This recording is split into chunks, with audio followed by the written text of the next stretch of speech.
कोई फ़ोन पे आपको धमकी दे देता है तो आप कहते भैया दम हो तो आओ फेस टू फेस, आमने सामने आओ, देखेंगे किस में कितना दम। तो फेस टू फेस का मतलब होता है आमने सामने, लेकिन इंग्लिश में आमने सामने के लिए पर्सनली लिखा। जब हम पर्सनली बात करते हैं, आप बोलते हो ना किसी से मिलना है, sir I want to talk to you personally, मैं आपसे पर्सनली बातें करना चाहता, तो पर्सनली बातें जब होंगी तो भैया आमने सामने ही तो होंगी, तो पर्सनली हो गया, समझ रहे। फेस टू फेस का मतलब पर्सनली, आमने सामने। अगला क्या इडियम है, एंड इन स्मोक। अब इसको ज़रा समझो, क्योंकि सैकड़ों इडियम्स हमें लर्न करने, हज़ारों इडियम्स लर्न करने। अभी आप मान लीजिए कि कम से कम 100 के समथिंग तो आपको करना है, तो ये लंबे समय तक याद रहे उसके लिए कुछ अलग स्पेशल करना होगा।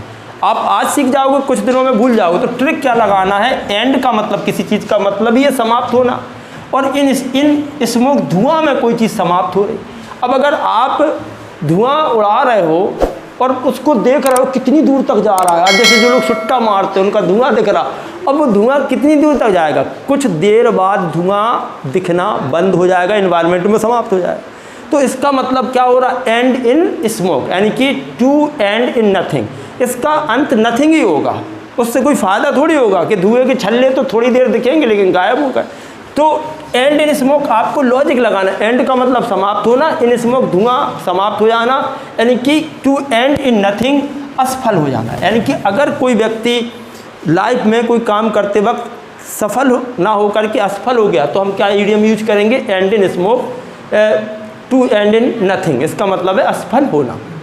डार्क हॉर्स, अब अगर मैं किसी बंदे के लिए कह दूं कि Ram is a dark horse, तो आप क्या ये ट्रांसलेट करोगे राम एक काला घोड़ा है या राम एक डार्क घोड़ा है? नहीं, ईडियम्स जो हैं, idioms can not be translated, इनको ट्रांसलेट नहीं किया जा सकता। कई बार थोड़ा बहुत सेंस कभी कभी दे देते हैं, लेकिन हमेशा ऐसा नहीं। तो डार्क हॉर्स का मतलब क्या है, ऐसा व्यक्ति जिसने अचानक से अच्छा प्रदर्शन कर दिया हो। तो हम डार्क हॉर्स का मतलब क्या, a person who did well unexpectedly, यानी कि जिसकी आपने उम्मीद नहीं की थी और उसने उससे बेहतर परफॉर्मेंस कर दिया, उसको हम कहते हैं डार्क हॉर्स। जैसे हमने कहा Saurabh is a dark horse, तो सौरभ हो सकता है एग्जाम में सबको भरोसा है कि सौरभ तो 80-85 भी नहीं ला पाएगा, लेकिन 95 लेके आ जाते। तो आप इनके फ्रेंड्स तो यही समझेंगे यार he is a dark horse, अचानक से अच्छा प्रदर्शन कर दिया। फिर आपके दिमाग में आ गया तू निकला छुपा रुस्तम, तू निकला छुपा रुस्तम, तो सौरभ क्या निकल गया, डार्क हॉर्स, छुपा रुस्तम निकला भैया। कई बार क्या होता है, कुछ लोग बताते नहीं है कि हम कितनी देर पढ़ते हैं और वो पढ़ते दम से हैं। तो डार्क हॉर्स का मतलब क्या है, a person who did well unexpectedly, यानी कि छुपा रुस्तम है, कैसा है। और या फिर आप हिंदी में बोल सकते हो अचानक से अच्छा प्रदर्शन करने वाला, नहीं तो हिंदी लिख सकते हो छुपा रुस्तम। अगला लिखा डॉग इन द मैंजर। अब इसको समझो, डॉग मतलब कुत्ता और मैंजर का मतलब मैनेजर ना समझें। डॉग इन द मैंजर का मतलब ऐसा है, इसको समझने के लिए एक छोटी सी कहानी कहो तो सुना दे। डॉग तो सबने देखा ही होगा, उनके जो बच्चे होते हैं उनको हम पपी बोलते ना। एक दिन क्या होगा, एक घोड़ा व्यक्ति पाले था, घोड़ा भी देखा होगा, और तुम लोग घोड़े तो और रोज ही देखते। तो एक घोड़ा जो एक व्यक्ति था जो घोड़ा पाले था, वो घोड़े को डेली चने खिलाता था। क्या खिलाता था? एक दिन क्या होगा, वो थैला को उसमें मुंह में बांध देता था। एक दिन एक पपी उसमें घुस गया, उसने जो झोला लिया वो घोड़े के मुंह में बांध दिया। घोड़ा चने खाने के लिए अब क्या करता, मुंह खोलता, कुत्ता कहता भौं, मतलब जैसे घोड़ा चने खाने के लिए मुंह खोले वैसे कुत्ता करे भौं। जब भी वो चने खाने के लिए मुंह खोले कुत्ता करे भौं। अब साला कुत्ता क्या कर रहा, ना तो खा रहा और ना ही घोड़े को खाने दे रहा। तो उसी को कहते हैं डॉग इन द मैंजर, जो ना कोई काम करे ना दूसरे को करने दे। यानी कि ऐसे व्यक्ति सेल्फिश होते हैं, स्वार्थी व्यक्ति ना तो खुद कुछ करेगा ना दूसरे को करने देगा। तो डॉग इन द मैंजर का मतलब क्या है, आपको स्टोरी याद आनी चाहिए कि जो घोड़ा खाता था चना, पपी घुस गया, उसने झोला बांध दिया उसके मुंह में, अब कुत्ता ना खा रहा ना घोड़े को खाने दे। Dog in the manager self, स्वार्थी, जो ना खुद करे ना दूसरे को। विवेक मज़ा आ रहा? हाँ, तो आप लोगों को मज़ा आ रहा, वीडियो को लाइक शेयर करो, चैनल पर नए हैं तो सब्सक्राइब जरूर करें। नेक्स्ट पढ़ते हैं die in harness. Die in harness का मतलब क्या है जरा समझो। डाई तो इतना तो समझ ही गए सब बच्चे, इतना तो समझ ही गए। अरे समझ गए या नहीं? ऐसा लगना चाहिए कि जिंदा लोगों को मैं पढ़ा रहा हूँ। डाई का मतलब मरना, और ये लिखा हार, हार क्या लिखा? खतरनाक इडियम है। तो डाई का मतलब मरना और हार्नेस का मतलब है एक तरीके से कर्तव्य। अगर कोई व्यक्ति कर्तव्य का पालन करते हुए मर जाए, जैसे कोई पुलिस में है, आर्मी में है, बीएसएफ में ड्यूटी पर मर जाता है, तो उसके लिए जैसे हम कैसे सम सोल्जर्स डाइड इन हार्नेस, कुछ सिपाही अपने कर्तव्य का पालन करते हुए मर गए। Die in harness, to die while on duty. क्या बोलना है? अच्छा, कुछ बच्चे तो पढ़ते ड्यूटी, तो ड्यूटी नहीं है भाई साहब। एक तो भाई हमने कहा ड्यूटी क्यों पढ़ा? बोले पीकर शंकर जी की बूटी हो गई ड्यूटी। तो ये गलत बात है। बूटी वो हिंदी वर्ड है, इंग्लिश का मतलब है ड्यूटी। क्या पढ़ना है? हाँ, तो बेटा बूटी तो नहीं पीता। डाई का मतलब मरना तो है, और हार्नेस का मतलब हमने इसे कर्तव्य से जोड़ दिया। कर्तव्य का पालन करते हुए ड्यूटी पर मर जाना, उसको हम कहेंगे die in harness, to die while on duty. वैसे हार्नेस का मतलब कुछ और होता है, लेकिन हमें यहाँ ईडियम्स के हिसाब से बात। कास्टल का मतलब आपने जानते होंगे किला। कास्टल मतलब क्या होता? और इन मतलब में, और एयर मतलब हवा। ये तो अपने आप ट्रांसलेट हो रहा। हवा में किले बनाना, कोई व्यक्ति सोच सकता है हवा में किले बनाने का? सोच सकता। कोई भी मूर्ख व्यक्ति कुछ भी सोच सकता। हम जैसे समझदार आदमी नहीं सोचेंगे, लेकिन मूर्ख तो सोच सकते ना। कास्टल इन द एयर, हवा में किले बनाना या हवाई किले बनाना। कुछ लोग बोलते हैं ना, मेरे पास बंगला है, गाड़ी, तेरे पास क्या? अब कुछ बच्चे डरे, मेरे पास माँ है, हवाई किले बनाओ। तो क्या लिखा है? कास्टल इन द एयर, हवाई किले बनाना। क्या करें? अब हवाई किले बनाना यानी कि इमेजनरी प्लान्स। इसका मतलब क्या होगा? इमेजनरी प्लान्स बेटा होगा काल्पनिक आनंद। आप काल्पनिक प्लान बना रहे हो, कल्पनाओं में सोच रहे हो कि एक दिन मेरे पास बंगला, गाड़ी, बढ़िया लग्जरी लाइफ, सब कुछ होगा। मेहनत करते नहीं, कुछ नहीं होगा बेटा। ऐसी सोचते रहो, बढ़ा जाओगे, जुल्फे सफ़ेद हो जाएंगी, खाल लटकने लगे, एक दिन निपट जाओगे, लेकिन आपका किला कभी बनेगा ही नहीं। तो कास्टल इन द एयर, हवाई किले बनाना यानी कि काल्पनिक योजनाएं बनाना। कैसी योजनाएं? काल्पनिक योजनाएं, केवल कल्पना में जीना, उसको बोलते हैं कास्टल इन द एयर। तो पेपर में सेम मिल जाएगा आपको इमेजिनरी प्लान्स, 4 ऑप्शन में से आप टिक कर लेंगे। क्रोकोडाइल टीयर्स, तो ये सब मगरमच्छ की बेटा आंसू आते नहीं हैं, ठीक है, लेकिन फिर भी मगरमच्छ के आंखों पे आंसू आपको दिख रहे हैं, तो हो सकता है साला फर्जी आंसू लगा के आ गया। इसके लिए एक एग्जाम्पल है, मैं बाद में बताऊं। इसके लिए 2 ऑप्शन है। पेपर या तो लिखेगा फॉल्स टीयर्स या लिखेगा फॉल्स सॉरो, तो दोनों सही है। यानी कि फॉल्स सॉरो, झूठा दुख।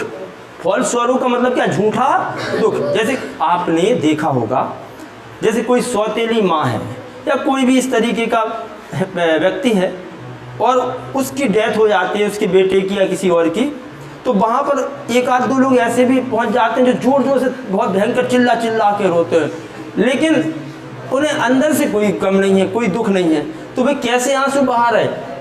झूठे आंसू, क्रोकोडाइल टीयर्स। ऑप्शन मिलेगा टीयर्स या फॉल्स सॉरो। तो देख लेना, झूठे आंसू या झूठा दुख व्यक्त करना। भाई झूठे ही तो दुख है, चिल्ला रहे हाय बाप, हाय माता, कुछ नहीं, थोड़ी देर बढ़िया, ठीक है, बढ़िया आ गया, प्रॉपर्टी तो अपनी ना आ रही। तो ये सब चीज़ें नहीं, फॉल्स टीयर्स। अगला देखें, मोस्ट इंपोर्टेंट, बहुत इंपोर्टेंट ईडियम है, black and white. Black and white. अब आप जरा समझो, ये आपकी है कॉपी, क्या है जी? कॉपी किस कलर की पेज है? उसमें वाइट, और आपने उसमें ब्लैक कलर से कुछ लिख दिया। क्या कर दिया? तो ब्लैक एंड वाइट का मतलब क्या है? In written. जैसे कई बार क्या होता है, ऑफिस में जाते हैं आप, वर्बली उनसे बात करते हैं, वो कहता है भाई साहब no, I will not accept these things orally and verbally, written में दीजिए। तो मोस्टली ऑफिशियल काम, आपको कोई बैंक अकाउंट खुलवाना है, आप ओपनली ऐसे ही थोड़ी वर्बली बोल दोगे भाई हम अकाउंट खोल दो, खाता खोल दो, वो खोल देगा। आपको फॉर्म भरना पड़ेगा, पूरा काम रिटन में करना ही पड़ेगा। बहुत सारे काम हैं, आपको छुट्टी लेनी है, कुछ करना है, सारे काम रिटन में होते। तो ब्लैक एंड वाइट ट्रिक याद रखने के लिए है। ब्लैक मतलब आपका पेन है ब्लैक, पेपर है वाइट, उस पर आपने ब्लैक पेन से लिख दिया तो हो गया इन रिटन, लिखित रूप में। इसका मतलब क्या होगा बेटा? लिखित रूप में। क्या होगा जी?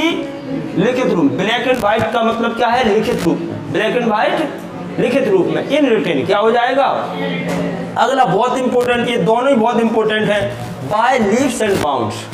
लीव्स एंड बाउंड्स इसका मतलब है वेरी रैपिडली, बहुत इंपॉर्टेंट, पेपर में आता है, तेजी से, very rapidly. India is growing very rapidly, is growing by bounds.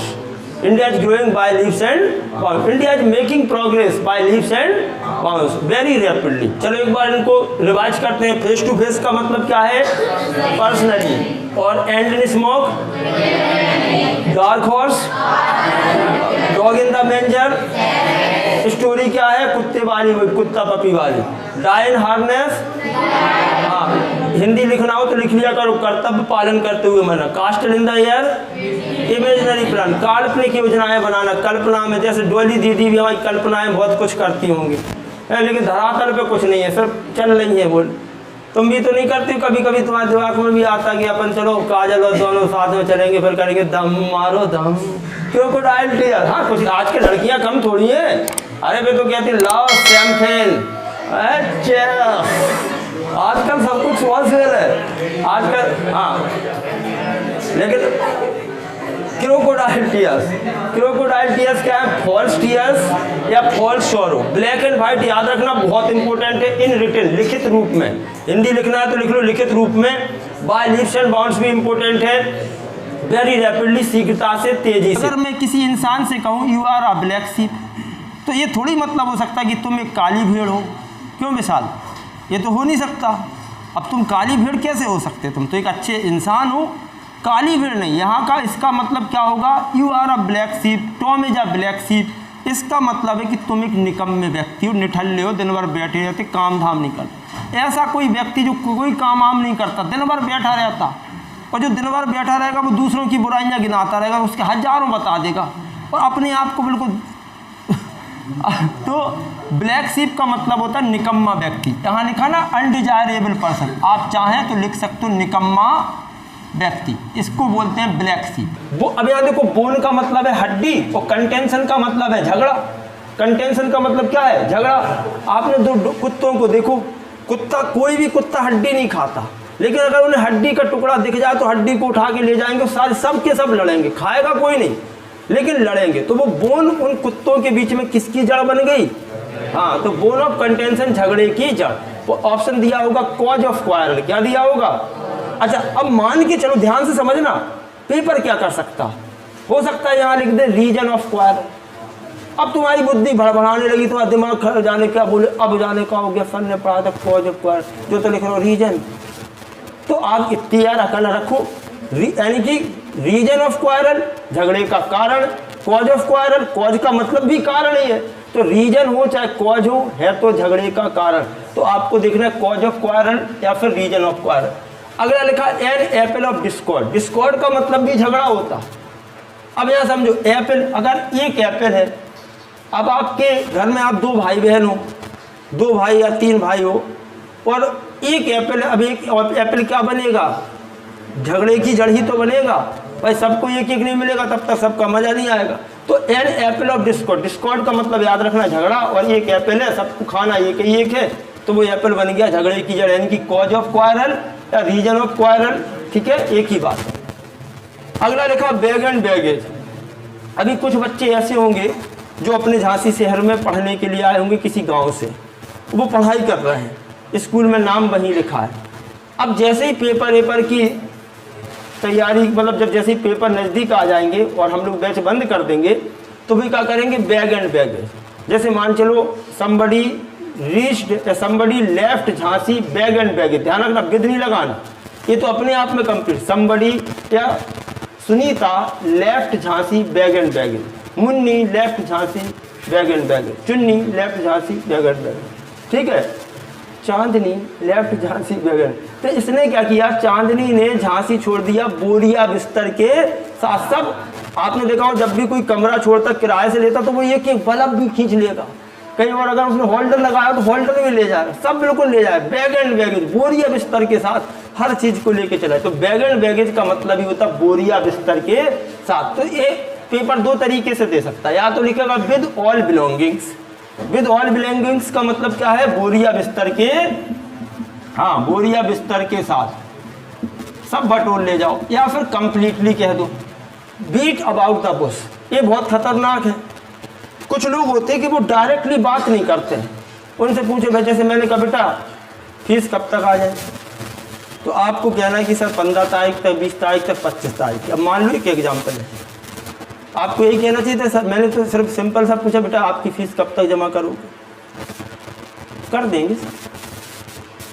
अभी मम्मी नहीं है, फिर पापा नहीं है, फिर फलाने नहीं है, फिर ठिकाने नहीं है, 4 महीने यही मैंने निकाल दिए, पापा की पेमेंट नहीं मिली, मम्मी की सैलरी नहीं मिली, ऐसे ड्रामा चलते रहेंगे। तो उन्होंने क्या किया, उस बात को सीधे सीधे ना कह करके बहुत घुमा फिरा दिया। इसलिए आपको मैं एक कैसे बोलता हूँ, जैसे आपने सुना होगा लोग, don't beat about the bush, come to the point. Point पे आओ ना, पॉइंट पे आओ ना, कहाँ आओ, हाँ हाथ कैसा दो, पॉइंट पे आओ ना, कहाँ आओ। तो पूरा आइडिया एग्जाम्पल क्या होगा, don't beat about the bush, come to the point. घुमा फिरा कर बातें मत करो, सीधे पॉइंट पे और मुद्दे की बात करो। तो इसका मतलब ही हुआ to come indirectly to point. ऐसे व्यक्ति जो इनडायरेक्टली पॉइंट पे आते उसको कहते हैं बीट अबाउट। अगर डायरेक्टली आ जाएगा तो फिर तो बीट अबाउट द बुश हो गई नहीं ना। टू क्या लिखा, to come indirectly to point, यानी कि घुमा फिरा करके पॉइंट पे आना, मुद्दे पर आना, इसको बोलते beat about the bush. A good deal of, ये आपका इंपोर्टेंट दोनों ईडियम है, इन पे ध्यान देना। अ गुड डील ऑफ, अब अगर कोई डील है वो अच्छी हुई है तो हम उसके लिए हम कह सकते हैं वेरी मच, बहुत अधिक। क्या हो जाएगा, बहुत अधिक हो गया। नेक्स्ट है अ बेड ऑफ रोजेस। कई बार पेपर ने पूछा है, क्या लिखा, अ बेड ऑफ रोजेस। बेड का मतलब है बिस्तर और रोज मतलब फूल।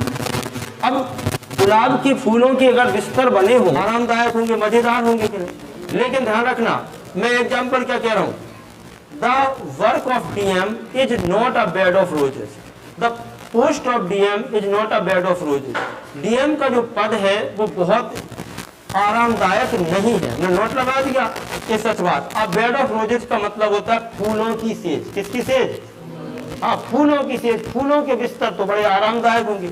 An easy and comfortable situation, इसका मतलब क्या है, एन इजी एंड कंफर्टेबल। अगर बेड ऑफ रोजेस, आपके बेड पर फूल डले हो तो वो तो बहुत इजी और कंफर्टेबल सिचुएशन है, मजा आएगा, तुम तो लूटपोट होते रहोगे, देखोगे ही नहीं कोई को। अच्छा, ऑल इन ऑल क्या लिखा, जैसे कई बार किसी कोई अपने आप को, भैया मैं ऑल इन ऑल हूँ, इस एरिया का डॉन हूँ, ऑल इन ऑल। आपके घर के पापा, आपके मुखिया, वो भी कह सकते हैं I am all in all in my family, मैं अपने फैमिली का क्या हूँ, ऑल इन ऑल हूँ। वहाँ तो अगर पापा है तो उन्हीं की चल रही है, हाँ अगर दादा दादी भी आपके हो सकता है, दादाजी हिटलर टाइप के हो तो उनकी चल रही, तो वो क्या है, ऑल इन ऑल है, सर्वे सर्वा है, होल एंड सोल। इसका मतलब होता है सर्वे सर्वा, सारे करता धरता आपके घर के पापा हो सकते, मम्मी हो सकती है। एट 6 and 7, देखो अब इसमें लिखा ही है 6 and 7, 6 यहाँ डाला, 7 यहाँ डाला, उल्टे सीधे क्रम में डाला है, तो उसका मतलब है 6 and 7 इन डिसऑर्डर, यानी कि हिंदी में हम कहेंगे अव्यवस्थित रूप में। कैसे, अव्यवस्थित लिख लोगे, अव्यवस्थित रूप में लिख लिया करो, हिंदी काम आ जाती है। एट 6 and 7 से याद आ जाएगा ट्रिक। क्या ट्रिक है, 6 यहाँ पढ़ा, 7 यहाँ पढ़ा, सब चीजें उल्टी सीधी पढ़ी है। एट 6 and 7 तितर बितर, क्या कह सकते हो इसको तितर बितर भी कह सकते हो, तितर बितर या फिर अव्यवस्थित रूप में। अगला लिखा आप बॉसम फ्रेंड। अब बॉसम फ्रेंड तो सीधा सीधा बॉसम फ्रेंड अच्छा मित्र है, क्लोज फ्रेंड हो गया। बॉसम फ्रेंड का मतलब क्लोज फ्रेंड, घनिष्ठ मित्र। लेकिन ये लिखा आप फेयर वेदर फ्रेंड। फेयर का मतलब है अच्छा, और वेदर मतलब मौसम, और फ्रेंड मतलब मित्र, अच्छे समय का मित्र। अच्छे समय का मित्र कौन होता, मतलबी मित्र होता, स्वार्थी मित्र होता। अब फ्रेंड इन प्रॉस्पर्टी, प्रॉस्पर्टी का मतलब होता धन संपत्ति, धन से। तो आप फेयर वेदर फ्रेंड, आप फ्रेंड इन प्रॉस्पर्टी, यानी कि जब आपके पास धन संपत्ति है तब के समय में मित्र तो बहुत बन जाते, उनको कहते हैं फेयर वेदर फ्रेंड। अगर आपको कोई लगता है तो आप कह सकते हो he is my fair weather friend, भाई बहुत ही मतलबी मित्र है, मेरे पास पैसा है तो मेरे मित्र ही मित्र बन जाएंगे। और टॉल टॉक समझ नहीं आ रहा, लंबी बातचीत यानी कि गपशप। आप इसका मतलब क्या होगा, गप, इसलिए अपन कहते हैं ना चलो गप्पे मारे, एक टॉल टॉक होती, गपशप। बहुत जबरदस्त ईडियम है, सबसे इंपोर्टेंट ईडियम इस सीरीज का। और ये वाला, ये दोनों ही तो बहुत इंपोर्टेंट है। एट 6 and 7 और एन एक्स टू ग्रैंड। अब ये बताओ मुझे, एक्स क्या होती, कुल्हाड़ी, तो ग्रैंड का मतलब होता चबाना।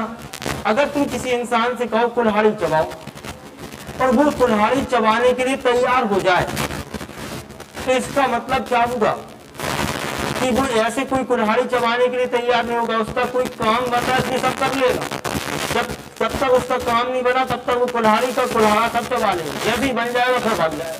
तो an axe to grind to fulfil personal interest, अपने स्वास्थ्य को पूरा करना, अपना स्वास्थ्य पूरा करने में वो कुल्हाड़ी कुल्हाड़ा सब चबा रहा है। तो एन एक्सटूग्रेन यानी कि अगर कोई व्यक्ति कुल्हाड़ी चबाने के लिए भी तैयार हो जाए तो समझ लेना वो पक्का उसका काम बनाना चाह रहा है। टू फुलफिल पर्सनल इंटरेस्ट, वो अपने काम को पूरा करना चाहता है। भाई मजा आ रहा है आप लोगों को, नहीं आ रहा?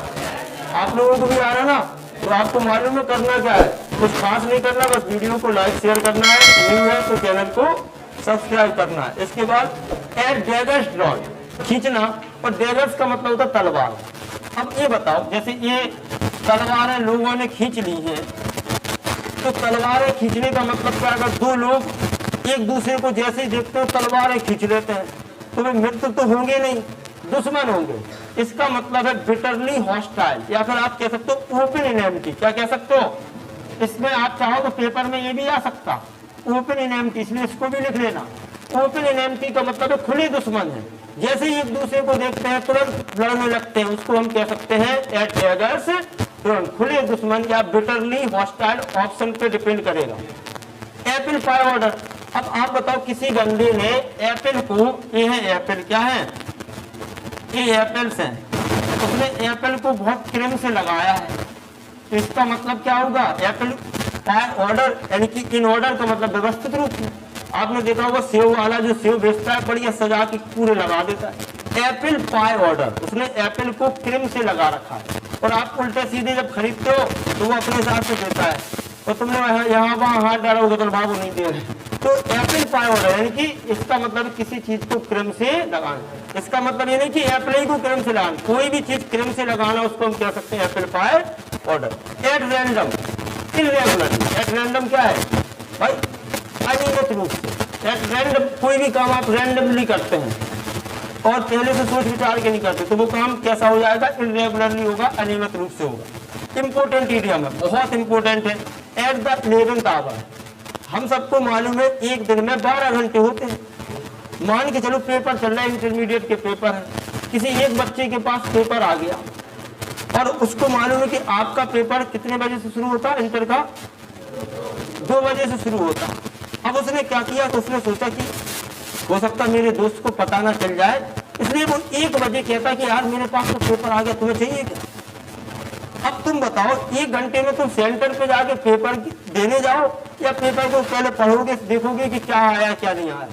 अब आप कुछ नहीं कर सकते, क्यों? क्योंकि उसने ऐसे टाइम पर तुम्हें पेपर बताया जब तुम्हें सेंटर पे पहुंचना भी है, पेपर भी देना। अब आप कह रहे हैं कि तुम ही रख लो, मुझे एट द 11th आवर, इसका मतलब है कि बिल्कुल लास्ट मोमेंट पे कोई चीज पता होना। At the last moment, at the 11th hour का मतलब क्या? इसको याद रखना, 12 घंटे होते, कोई चीज तुम्हें 1 ही घंटे पहले पता चली, अब आप लास्ट मोमेंट पे कुछ नहीं कर सकते। तो एट द 11th आवर का मतलब है एट द लास्ट मोमेंट। आपके 53 ईडियम्स कंप्लीट हो गए, आप अच्छे से लर्न करिए। कल